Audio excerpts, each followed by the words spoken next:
Well, a very warm welcome today. And Thank Selina, you. the floor is yours. All right. Thank you, everyone. Just honored to be here. Thank you so much to the Democrats of Greater Tucson for allowing me to be here. Yeah, I had a great time meeting some of you all at last month's happy hour at Brother John's, and I hope to return back. It was great conversations, and it was just a great environment. So thank you for creating that platform. So I'll You're go ahead very and get welcome. started. I have a few slides for you all to hear a little bit about, what I've been up to. Sorry. So first and foremost, my name is Selina Barajas. I'm a candidate for Ward 5 City Council. A little bit about me is I am a native Tucsonan, born and raised. I've lived my whole life here.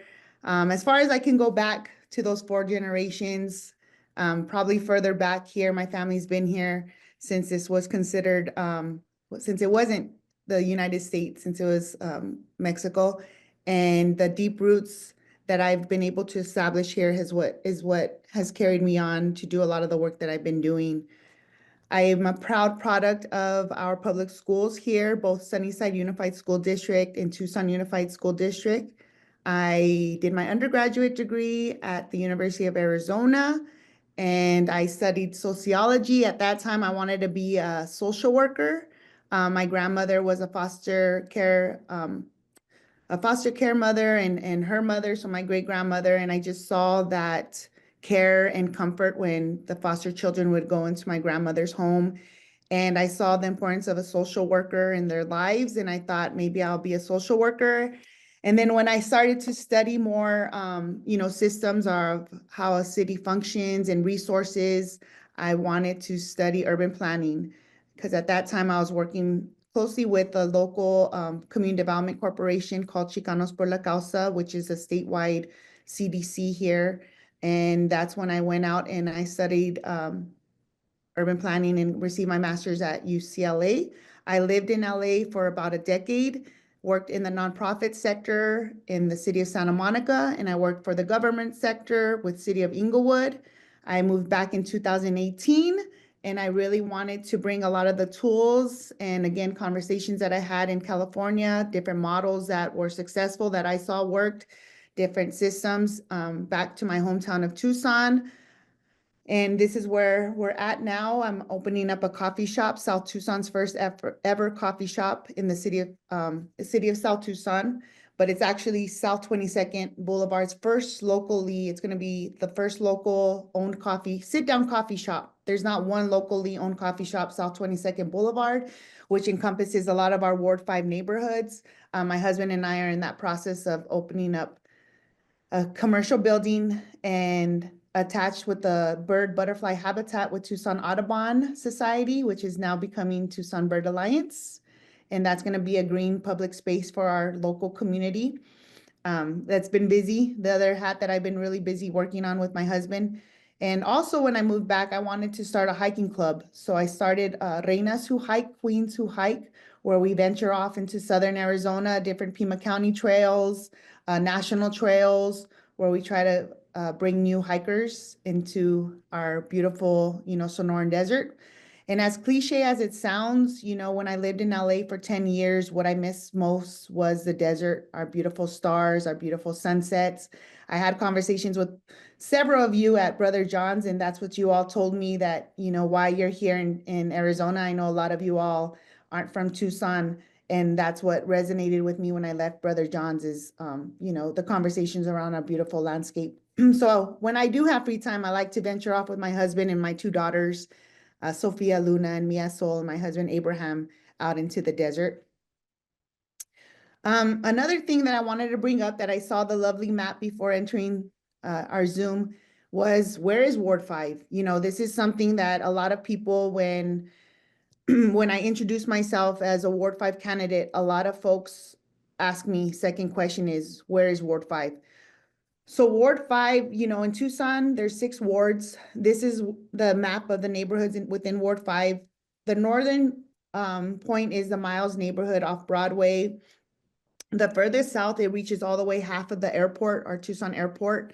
So it encompasses a large amount of land. I live in the Santa Rita Park neighborhood with my family, and also just I venture out and I've done a lot of different neighborhood engagement in these neighborhoods since moving back in 2018. I wanted to share that Ward 5, our city council member right now is Council Member Richard Fimbres. He is retiring. He's been serving this ward, I believe, 4 terms. So the seat is open, and that's when I decided to put my name into running. I want to share that I'm officially going to be on the ballot for the primaries. We turned in our signatures a week ago. All signatures are due today, but I'm going to be on the ballot. I'm really excited, really relieved. And what's a little fun fact about my name being on the ballot is I'm the first female just to enter into the Ward 5 candidacy. There's never been a female candidate to run in Ward 5. So I'll be the first, I am the first female to run in this area and the only female at this point. I do want to pause right here just if anyone has any questions, or we could go back after the presentation of just the neighborhood area. I do want to share that Ward 5 has the least amount of registered voters. And from those registered voters, they're the least likely to go out and vote. So our goal when running this campaign is to just, knock on doors, but also get folks engaged in wanting to civically participate. So getting them reactivated into voting, but also encouraging folks to register. And that's our hope. Now that, we have an actual campaign in Ward 5, there hasn't been an active campaign since Council Member Steve Leal prior to Richard Fimbres. So I'm excited for our community. These are some key priorities that I'm approaching, but also some priorities that I've been engaged in this work for the past over 20 years, since before pre-graduate education. And I'm going to break down some of the ideas that I have, but also some of the work that I've been doing. I'll start off with community-focused economic development. As I shared, small business, creative entrepreneurship is very important for me, but also it's very important for our Ward 5 community. When I go out and talk to our local economy, our local business owners, some renters, some legacy commercial owners, folks that are just trying to get their doors open, and folks that have been, in operation for over 40 years, what I hear the most is access to capital, access to resources. So my hope is that through my position as a council member, I'll be able to help bridge that gap with our local economy and make sure that we have good paying union jobs in Ward 5. Ward 5 has a lot of local small businesses, a lot of wonderful restaurants that I want to make sure that we just keep intact and that we continue to help them thrive. And this is just a picture of, the coffee shop that we're opening up because we are working closely with a lot of women coffee roasters. This is something, addressing homelessness is probably the one key initiative that I hear the most in Ward 5 when knocking on doors and when talking to residents, is how can we handle our community with empathy and care. When I worked in city of Santa Monica, there was a lot of resources available to that community. At one time, Santa Monica was coined the capital of homeless services in the nation. And I was able to connect and talk to a lot of providers around healthcare, around mental health, around housing, education. So I'm really gonna try to enter this space in more of a holistic view of plugging folks into long-term solutions and not so much as a revolving door, making sure that our unhoused neighbors have access to mental health providers, but also that we get them under shelter in a safe place and not on our streets. Another key element of Ward 5, when thinking of our residents, we have a huge population of renters. And my hope is that we could create a pathway, easier pathway for folks to own a home, first-time homeowners. This is a picture of my great-grandparents actually here in Tucson. And my grandparents purchased their home just outside the Ward 5 boundary. Actually, this is in Ward 1, the photo that you see here. And I think about my grandparents, and the generational wealth that they've been able to provide for me, not even knowing their great granddaughter. And now, as I'm a homeowner, I really credit those that were able to purchase their home before me, my ancestors, my great grandparents and grandparents. So I think about that now with this generation. How can we get this generation to be the folks that my grandparents were for me? How can we make sure that we help our families install generational wealth? How can we help folks have those tools to get their first time home? But also, if they don't have access to purchase a home, how can we make sure that they have an opportunity to live someplace that's affordable? So having those options is going to be key when moving forward in the Ward 5 community. I've heard from a lot of folks that do go out and get their education and get their career going. A lot of those individuals, they want to return back to Ward 5. They want to invest in the neighborhood that where they grew up. So I really want to think strategically, how can we make sure that once folks get out and get their good paying job, get their education, how can we give them that opportunity to return back and purchase their home? Youth re-engagement is really important. Mentorship is key. I'm a product of having wonderful mentors, in my life, in my schools, in nonprofits. So this is something that I've been really striving to continue to do as a councilwoman. I want to make sure that our youth in Ward 5 have opportunities to connect with local partners. This is a photo of me, and I have a group of women here in Tucson that we've been able to give prom dresses for the past 3 years. We had to put a pause on this year because of all my campaigning, but we've worked closely with both TUSD and SUSD schools to help young women with their prom attire that are maybe facing a financial type of hardship, an obstacle that they've overcome.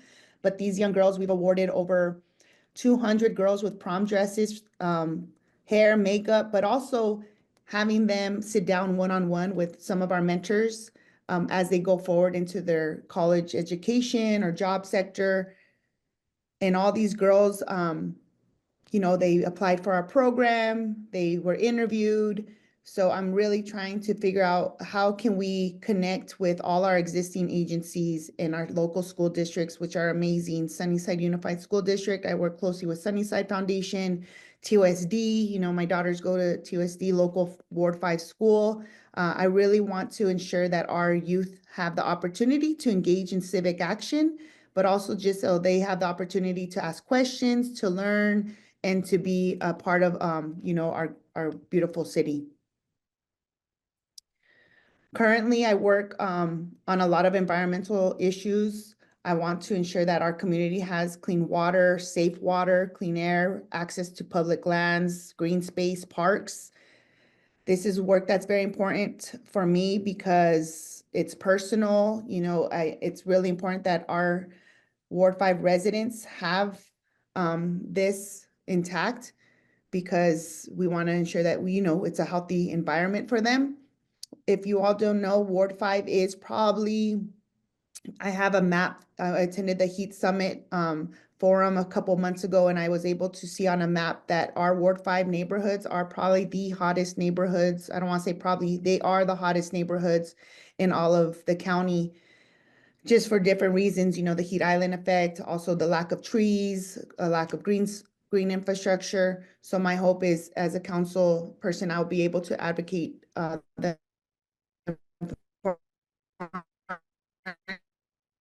this, but also our community clean and again, green space. Once our parks do get access with once our parks do get the infrastructure updates and amenities, because a lot of our Ward 5 parks are in the process, such as my neighborhood park, Santa Rita Park. My goal is to think beyond just the funding of the updates. How can we create some ongoing programs to make sure that our parks are activated with families, with residents, with children to play in these parks? I used to work for Parks and Recreation Department, City of Inglewood, where I would do a lot of programming around monthly events like movies in the park, tree lighting ceremonies. So my hope is that we could do more events in our Ward 5 parks. Since moving back in 2018, I've been doing a lot of transportation engagement on different City of Tucson mobility and transportation initiatives such as Tucson Norte Sur. This is a picture here if you're unfamiliar with that project. It was a 2-year public engagement project around policy recommendations for Tucson's first rapid bus. So I was able to connect with a lot of riders, renters, homeowners, business owners, again, community members, just asking what do you want to see here to make sure that our streets are safe and ready to, for our all communities, multimodal communities to be on the roads. And again, I want to ensure that our Ward 5 community has, safe streets to ride on. I've been hearing a lot, road repairs. I know you all hear it, just everybody, the potholes is something that we can't steer away from, unfortunately. That's just with our weather and I don't know if materials, we got to think long term, but that's also something that I'm gonna figure out a way where our residential streets have our roads paved. Now the next steps, I really want you all to save these dates. And if you don't live in the city, if you don't live in Ward 5, that's fine. You could still help me by sharing our primary election date, August 5th. That's when the primaries take place. This is going to be a mail-in ballot. I also want to share that there's going to be 2 ballots mailed out to our Ward 5 community because we have now a congressional race happening in our local elections. So if you do hear folks question that, just know that there will be 2 elections happening around the same time, but to save the date for August 5th for our local elections. And how else you can engage with us? Well, you can donate. I'm running a clean election. I have just been able to, in the past couple weeks, been able to get my total. I needed a total of 200 city residents to donate at least $10 to qualify for a clean election. I am there. We've been able to turn in over 200 donations. So now I do qualify for the Tucson's Clean Election Program. Anyone in the world can donate to my election. Also, anyone in the world can volunteer and canvas, host an event with us. If you want to help me knock on doors, if you want to help phone bank with me, if you want to host a house party. I met Ruth. I don't know if Ruth is in the room, but I met Ruth at the happy hour the other day, and we're talking about planning an event with her and her facility. So I'm really excited to bring folks in, and we're all connected. We're all here because we want a better Tucson, and I hope that you all could engage with us. Well, fantastic. Great presentation, And Selena. there's just, yes, And let's thank take you, a thank you, Joe. I look. just wanted to share, before I hand off to Q&A, if you do want to stay in touch, there's a QR code that you could get online. We have a website, we have social media. If you want to follow us on Facebook, on Instagram, here's my email. Please feel free to send us a message or post something and tag us. Okay. Well, how about we exit the slides? Mhm. Let me see how I can turn off. Are you sharing or am I sharing? Let me see. I'm sharing. I think you might have been sure. There you go. There you go. So Lillian Fox has a question. Go ahead, Lillian. Selena, I think you are amazing. You have to be the best qualified person running citywide. And what you're just perfect. I was going to ask you about how to donate money to you, but you just did that. So I kind of don't have a question, but boy, you're going to be amazing on the city council. I can hardly wait to see you elected because there can't be anybody better qualified than you are. Your whole background, your education, everything are going to make you one of our best all-time city council members. I think we have an I endorsement from Lillian. Oh, thank you. Right, absolutely. Yeah, I was gonna say, water in Tucson makes me crazy. I have always lived in very large apartment complexes, and every damn one of them waters their grass 3 times a day, every day of the week, and that's not needed. The University of Arizona recommends only watering once a week in the hottest time of the summer. And when I was in graduate school, I took care of lawns. I know what they're doing is wrong. And there's nothing the city does to prevent those people from doing that. And it's wasting our water that we can't afford to lose. So I don't know, this is kind of out of the blue. So I don't know if you have any idea about how to regulate these people and prevent them from watering their grass 3 times a day, every day. Well, I don't know how I could regulate, that, but I do think, our Arizona deserts are harsh. We need to think about utilizing our natural landscape. I've been working closely with the U of A College of Architecture, Planning, Landscape Architecture students, the CAPLA students. And I think it's just really about educating our community on how to save costs on water by maybe installing water harvesting, or maybe it's the basins, like really having those educational moments. Mhm. On Saturday, I did a tree planting with Tucson Clean and Beautiful in Las Vistas neighborhood, which is also in Ward 5. And some of the residents were telling me, wow, this would be great if we could do more in a residential and not so much as a public, in between the sidewalks.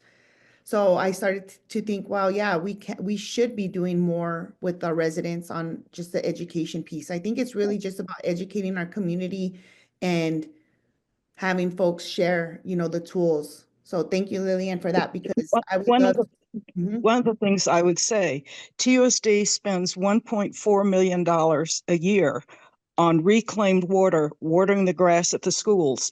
And 18 of their schools use potable water. So TUSD wastes an incredible amount of money wasting watering grass that they can't afford. And at one time, under the prior chief operating officer, I was on a committee, and we wanted to Mhm. desertify some of the landscape around the schools, because you can't just quit watering the grass. You want the schools to look nice. And so I approached the School of Landscape Architecture and asked them if they could have some of their students use some of our schools as their projects. You know what they said Yes. to me? You'd have to pay us for it. They wouldn't do it for free. And of course, the TUSD would have to pay for any plants and materials they put in, but surely they should, take on helping TUSD reduce water use. And I'm so glad you have contacts there, because if you could raise that issue again, it would help Could with even be an water. educational project for the students, really. That's what it is. They have to do projects and demonstrate their ability to do this. And so TUSD would be thrilled to death to have them use our schools for their projects. Anyway. Yes, and Lily, I would love for you to look up, I believe it's called Green Tucson. It's going to be a new project happening in majority of Ward 5 neighborhoods. And I wonder if they're incorporating a component around water. So I'll double check and send it your way. Okay, thank you very Thank you much. for your nice comments. Thank you so much.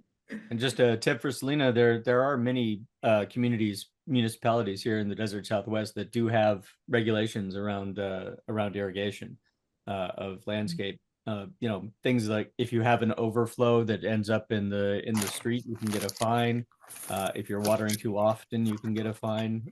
So yeah, there are ways to regulate that through municipal action. Okay, well, Susie Anderson has a question for you, Selina. No, I'm sorry. It's not a question. It's a comment, especially for Lillian. Monzo Elementary over here in Barrio Hollywood has huge cisterns and a great program associated with the University of Arizona that teaches kids. They plant, they grow, they harvest, and they sell or use for school lunches their products from the greenery, the tomatoes, lettuces, all kinds of wonderful things. And they used to have it. I believe they were restarting their tilapia program. Mm. They were growing tilapia and they sell products, I believe at El Charro, that they do make there at the school and bottle. So there are some places in TUSD that are working hard. And the huge cisterns all around the school courtyards to gather water every time when it rains, if it rains. So I just wanted to let you know that there are places in Tucson Unified School District that are trying their very best to utilize and to teach the kids. That sounds like a great component of an education. Yeah, It- so yeah. cool. I got a question for us to chew on while we're waiting for more people to raise their hands or to post their questions in chat for me to voice. And that would be, I'm really impressed by your background as a small business owner, an entrepreneur, plus urban planning. That's amazing. I want to know what you think are the things about your background and experience, other than those two things, but you can certainly elaborate on those two things that especially qualify you or distinguish you from the rest of the field in Ward 5. Yeah, I feel like for sure, obviously, the creative entrepreneurship, I think you have to be very creative when thinking of community engagement work and how to get our community reconnected or bring them back into just being a part of our mayor and council. Obviously, urban planning, living in a city like Los Angeles, going and working with a city like City of Santa Monica that had the abundance, had the infrastructure, had the finance system in place, the budget in place, where then I had to pivot and work for City of Inglewood, which at that time was in the red.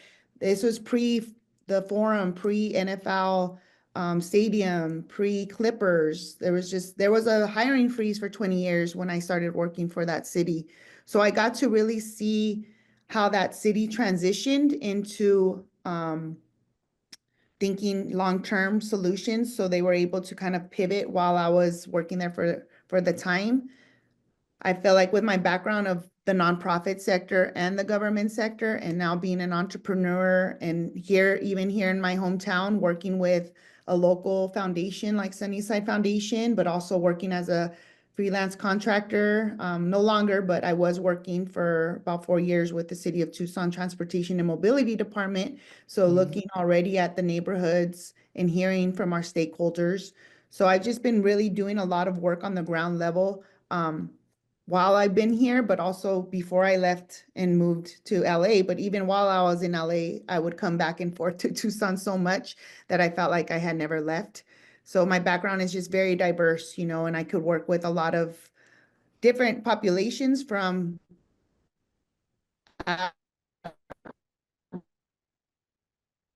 risk, I quoted at risk because we have some type of issue working with youth that were not engaged in school, were on the verge of being homeless in Santa Monica, to working with local city officials and not just in our city, but state and national level. So I am able to adapt. And the other thing that I feel like stands out is I have an opening ear. I have a lot of community organizing background where I know it's very important to be an active listener, to allow people to speak and to voice and to share their opinion. We might not all agree, but I never want to hinder anyone's voice in the process. So that I know I'll be able to bring to mayor and council. Well, I have a question, and we're going to encourage more questions and also summaries and statements. So join us. There's municipal government, and there's municipalities all across the country that have actually merged city and county and functions. Here in Tucson and Pima County, we actually merged the libraries a while back as well. In Las Vegas, they used to have a City of Las Vegas police force, but they eventually merged with the county sheriff's department. So do you see maybe a light at the end of the tunnel of more merging of city and county functions. Parks and Recs has been mentioned as another function that could be merged, for instance. I can't speak specifically around certain, line items or certain initiatives, but I do think there is power when there is collaboration. I'll just speak a little bit to that. I've been helping with City of South Tucson too on some community engagement initiatives. And I know this city heavily relies on the county for collaboration, for grants. So I think it's really important to seek out to cross, when you're in the same boundary and when you're working with the same community, the same zip codes, the same neighbors. I think it's really strategic when you can collaborate and just leverage those funds and those resources. I'd rather collaborate than have to build something like a standalone or start over again. There's been a lot of conversations with the public library on, cooling stations and helping in our hot summer months. Think about when COVID hit, there was a lot of collaboration between the city jurisdiction, between the county, between our indigenous, tribal members, our Nishin, Pasi, and Tona Atam, because we're all, we all align and we're all under the same area. So I think we do have to think strategically how we could deliver those resources to the populations that need it the most. Well, thanks for your focus. That's great. And let's see, Mike, No other anything hands in up the yet. chat room or? No, but I got a follow up on your question about regional government, and that's we're coming up on the expiry of the Regional Transportation Authority and the RTA Next plan. Have you had a chance to look into that at all? Do you have any fixed positions about that or opinions about that you want to share at this point? I don't really have any fixed positions. I just think, our city roads, we need to think about strategic investments for Tucson, because even if you live out in the outskirts of Marana, usually folks participate to have dinner. So if there's a way where we could really emphasize that and support our city projects is going to be crucial. I do think, there's a lot of RTA projects that are there that we need to figure out a way to better implement and to just, again, see how we could execute, those funds. Okay, Lillian Fox has her hand up. Lillian? Yeah, I'm still on water. Important. That's a It's big issue. when you look at how much money TUSD spends on each school for watering the grass versus teaching supplies versus books for the library, and you want to make Ward 5 greener, they need more trees, not fewer. And I'm wondering if there's some way you could work out so that TUSD plants trees in some of these places, which would still be good for the kids. And trees take a lot of water the first couple of years, but once you get trees appropriate for this climate going, they don't need the water grass does. So it could be a win-win for your objective to make Ward 5 greener if the schools in your Ward 5 took some of their vast acreage and planted trees instead. Yeah, and I think that goes back to that question of, how to collaborate, because TUSD has a whole separate budget. However, a lot of our schools, a lot of our neighborhood schools, a lot of the youth, those are the green spaces for the kids in Ward 5 are the school playgrounds. There's a model that I want to bring up that is very innovative and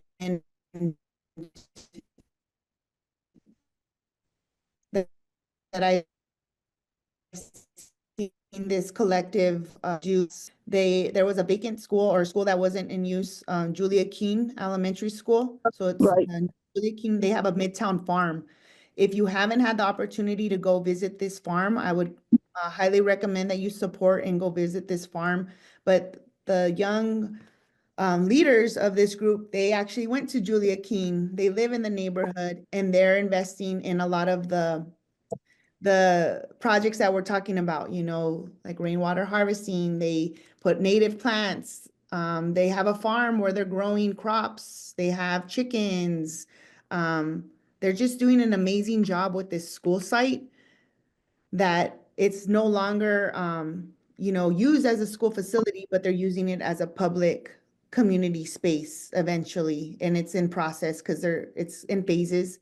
But I love how that model looks because it shows the power of cross collaboration. Right. I think a lot could be done with the landscaping around the schools to make the schools greener and yet spend a lot less water because grass is a terrible consumer of water. Mhm. Thank you very much. Yes. Thank you. Anybody rational in the Southwest Desert hates grass. So we have a question in the chat from R. Benson. He wants to know if you're in favor of Tucson Electric's plan to run power lines through Tucson. And in a related matter, should the city support running the power company itself, the takeover by the municipality of the Tucson Electric Power Company, the franchise from them, which has been studied a bit. You know, and it looks like, you know, it's an expensive proposition, but it's certainly a doable proposition. What's your position, if any, on that? I need to still do a lot more research on it on TEP. I know that there was happening in the Sam Hughes neighborhood that a lot of the residents were concerned with the power lines not being underground. So I need to do more research. I can't tell you if I'm in favor or not because I haven't really looked at the, you know, the cost aligned to that. I have been in the process of talking to some folks from TEP that I do want to sit down and better, you know, understand the issue and also just look at what, you know, what the city can do. But yeah, right now I can't say that I'm in favor or not. Fair enough. Yes, it's best not to pop off when still in ignorance. So yeah, definitely get back to us on that, and we'll have you back after the primary if you come through on the other side. Yes. Hey, Thank you. Selina, tell us a little bit more about your coffee shop. What kind of beans are you using? Mexican beans, and you've got some home roasters. I think that's so cool. Well, we don't actually have home roasters. You know, when doing a lot of my consulting freelance work, I would have to schedule meetings at different coffee shops. And what I noticed was when doing a lot of the work in our Ward 5 neighborhoods and on the south side, or, you know, just even kind of where my neighborhood is, there wasn't a meeting place where I could meet with folks and talk over a cup of coffee besides a Starbucks or a McDonald's. And I really want to support our local businesses. So I strive not to, you know, I really try to put, you know, my intentionality behind our small businesses. So when I noticed that there wasn't a place where I could meet besides a parking lot or a restaurant, or again, maybe it was just a Zoom call, wasn't that in person over, you know, a cup of coffee, I felt like this is the gap that our neighborhood, because I do truly believe that powerful conversations start when you have a cup of coffee. Like, think about when you start your day, you have to have a cup of coffee, usually the majority of folks. So when my husband and I were presented with the opportunity, you know, to invest in a commercial building, I wanted to return to a place where my grandparents and great grandparents helped raise their children, where my mom was raised in the city of South Tucson. You know, city of South Tucson, if you're not familiar, it's a 1.2 square mile radius city, completely surrounded by the city of Tucson. It's rich with culture and history.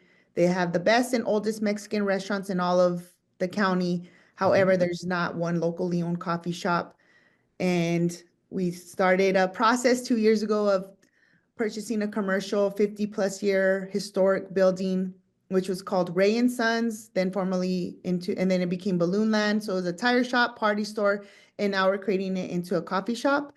However, we're taking a lot more time because we're ensuring that our interior and exterior is green energy efficient. So we're putting all new lighting from fluorescent to LED lighting, new windows, new electricity, new plumbing, and then outside of our habitat with Tucson, the partnership that I mentioned earlier with Tucson Audubon, Tucson Bird Alliance.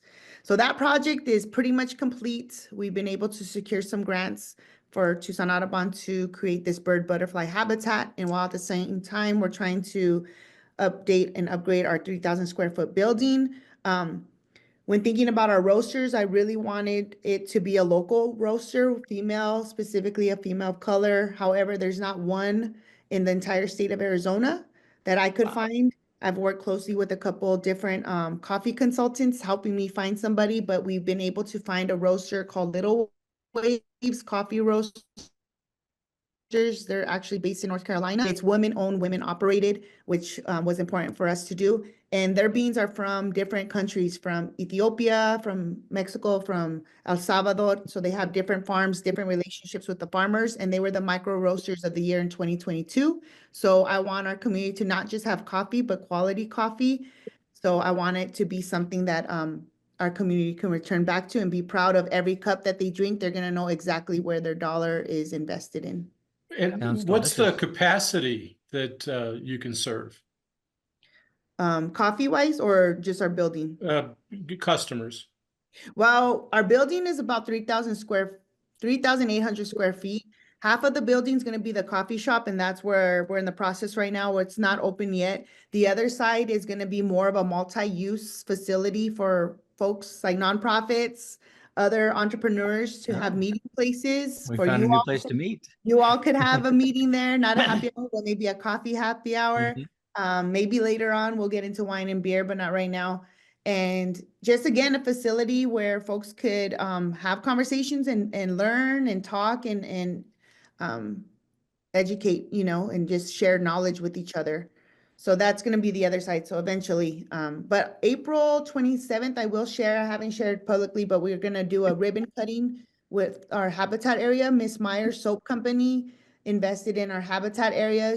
That company gave us a $20,000 grant to finish the habitat. We're 1 out of 10 agencies in the entire US, the only one in Arizona to receive that grant. We're going to be doing a ribbon cutting of our sign dedication. You all are more than welcome to come out. We'll have coffee available, Awesome. music, food, but that's going to be in honor of Earth Day on Sunday, April 27th. Sounds awesome. You're doing wonderful service Yeah. for the community even before you're elected to office. How So about that? well done.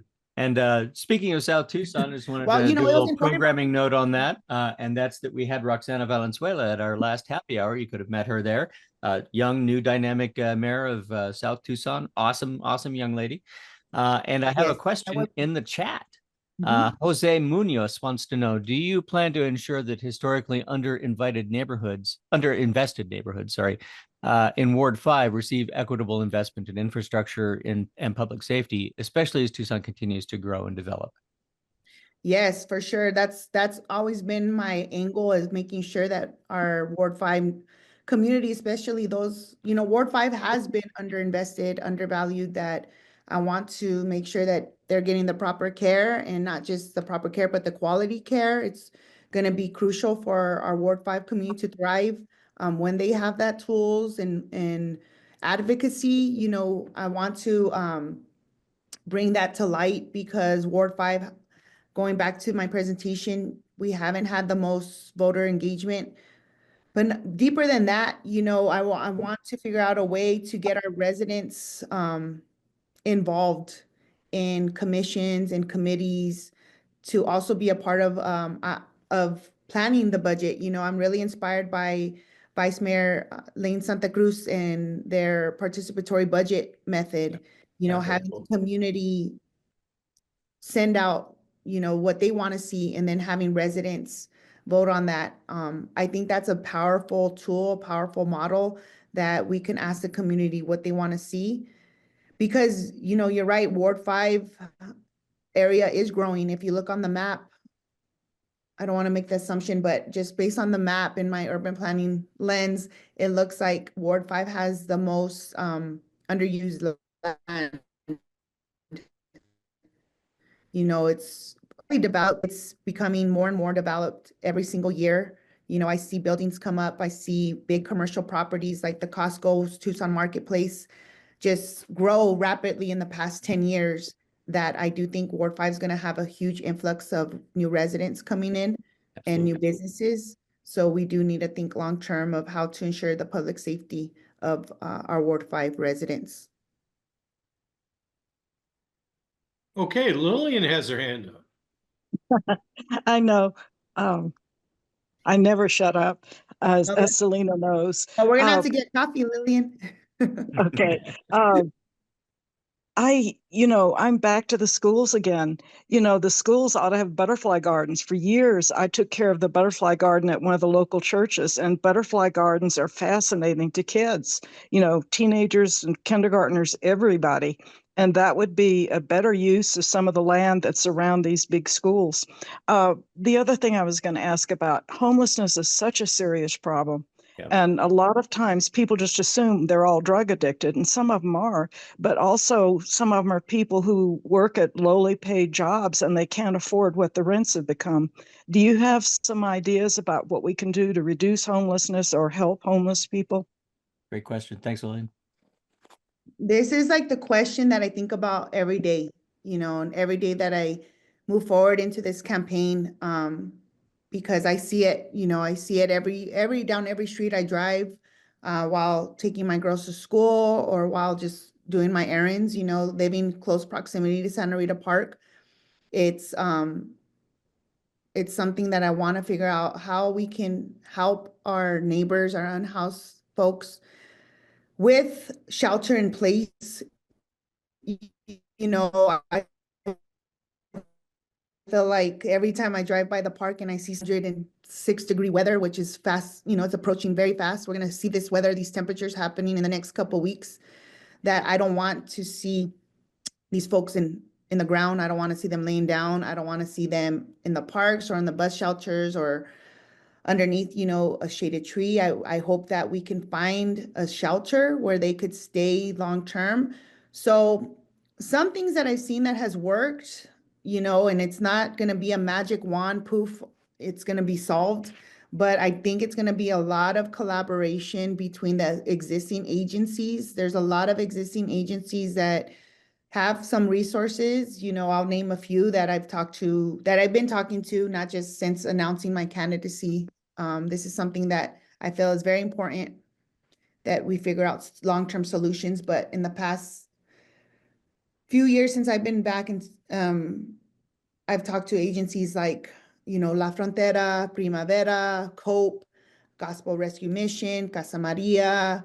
Then there's some amazing mutual aid groups here in town that are doing work, that we need to almost like come all in a room and vision, what can we do to ensure that our unhoused community isn't just left? Because I feel as a resident of the community, we're doing an injustice and in service if we just allow them to just stay stagnant on the streets. Like, they need to be plugged into some type of wraparound programming, if that's job training, if they're at the capacity to get a job, let's plug them into some workforce development. There's another program here that I just actually spoke to the gentleman this morning, David from Barrio Restoration. He's been doing some work in the city of South Tucson, and he's a Ward 5 resident. So he's been doing a lot of work in companies where he's hiring folks to help him do landscaping, helping him clean the streets, picking up trash, planting trees,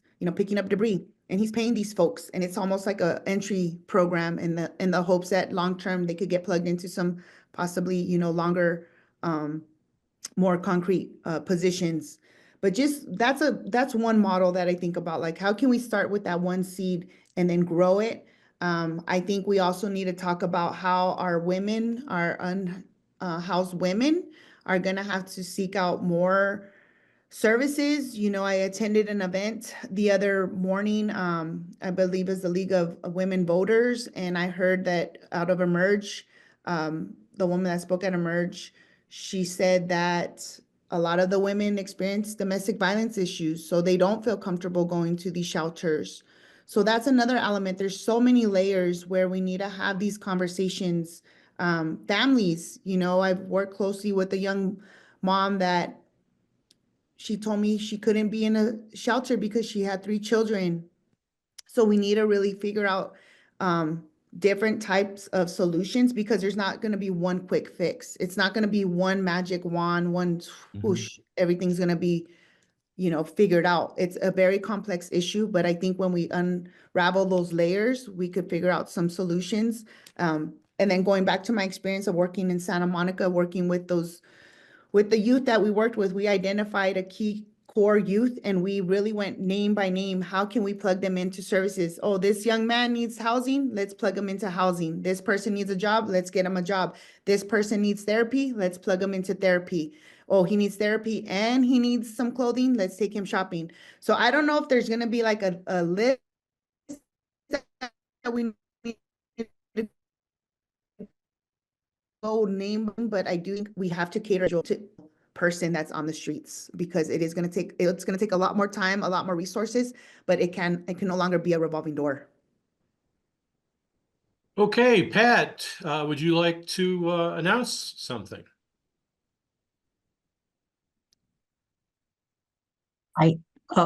Thank you. I don't want to make an announcement. I already did. Selina allowed me to do it at the very beginning of the meeting. However, I agree with Lillian. I'm so impressed with you, Selina. You are so knowledgeable. You have such a wonderful background. Of all of your many achievements, what was your best experience and how did it make you feel? Oh my gosh, that's a heavy question.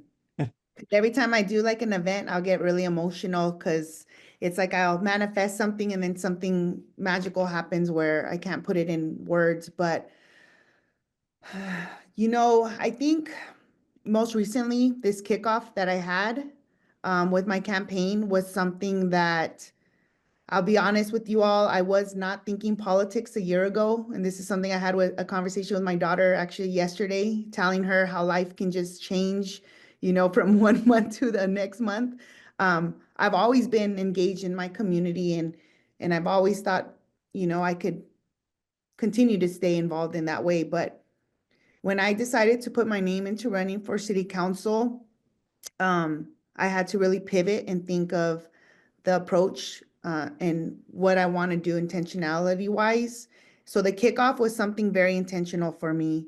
Not only was this the first time that Ward 5 has experienced the campaign kickoff in my records, and doing some research, I don't think Ward 5 has had an official campaign kickoff where anyone can attend. So that was something that I was very proud to execute, but also just location wise, I did it at a local restaurant on 6th and Irvington, Taqueria La Esquina.